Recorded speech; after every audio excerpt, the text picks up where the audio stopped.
அப்படி இருக்கும்போது சில விஷயங்கள் இன்னைக்கு வந்து நம்ம வேர்ல்ட் ஸ்டாண்டர்ட்ல இருந்து நம்ம கொண்டு வரல. அந்த உலக தரத்துக்கு நம்ம கொண்டு வரணுங்கிறது தான் நம்மளோட ஆசை.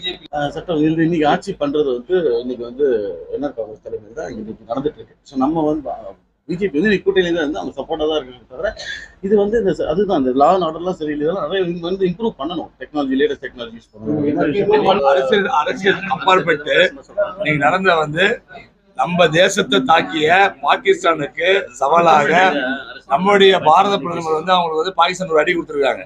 அதுக்கு முப்படை தளபதி அதாவது வந்து மிலிட்ரி, ஏர்ஃபோர்ஸ், கோஸ்டல் இந்த 3 பேருக்கும் நன்றி சொல்லணும். இந்த அரசியல் கிடையாது.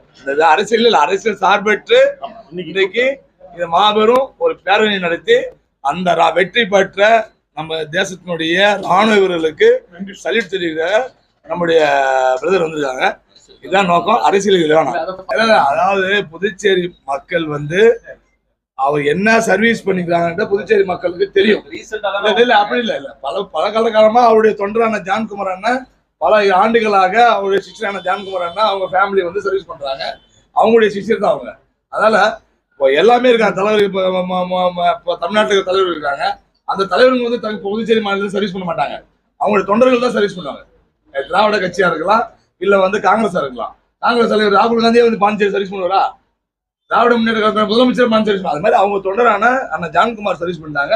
அவரு வந்து தொடர்ந்து அவங்களுடைய பிரதர் வந்து சர்வீஸ் பண்றாங்க. இந்த ஈவெண்ட் வந்து அரசியல் சார்பற்ற அதுக்கு வருவோம். நான் கண்டிப்பா அதுக்காக இல்ல அது வந்து அரசியல் நேரத்துல பேசுவோம். அரசியல் நேரத்துல பேசுவோம்.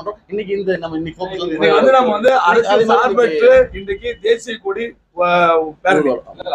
இன்னைக்கு வந்து நாங்க அன்னதானம் ஆரம்பிக்கிறோம். டெய்லியும் வந்து ஒரு 500 மக்கள் 300-500 மக்களுக்காக நாங்க வந்து இலவச சாப்பாடு வந்து ப்ரோக்ராம் ஸ்டார்ட் பண்ணி வைக்கிறோம். அதுக்காக இன்னைக்கு மேற்கொண்டு எவ்வளவு வந்தாலும் நம்ம போடுறோம். கண்டிப்பா அது வர எந்த வேலை தேவை இருக்கோ அந்த தேவைக்கு ஏற்ற மாதிரி நாங்க அப்படி இல்ல சாப்பாடு பொதுவா எல்லாம் மற்ற தொகுதிகளை எப்ப துவக்க போறோம்? ஒன்னு ஸ்டார்ட் பண்றோம். அதுக்கப்புறம் ஒன்னு நாங்க சொல்றோம். இன்னைக்கு வந்து சப்ஜெக்ட் இன்னைக்கு நான் சொல்லிடுறோம். கண்டிப்பா அடுத்த சப்ஜெக்ட்